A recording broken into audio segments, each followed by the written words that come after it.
Bro!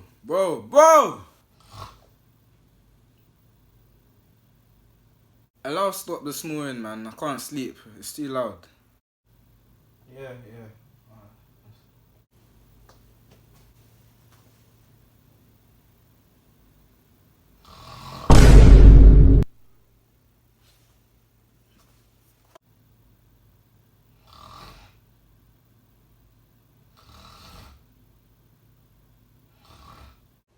He's at it again.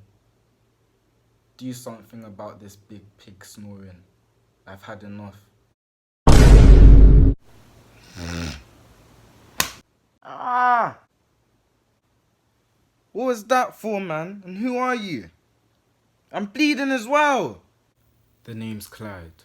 I have come here because you have been very disruptive towards my people. And for that, I had to slap you. What? Yes, what indeed? You see, peasant, if I catch you around here snoring one more time, I'm going to slap you. If I catch you around here snoring like a pig, I'm going to slap you. And whether you snore or not, I'm going to slap you.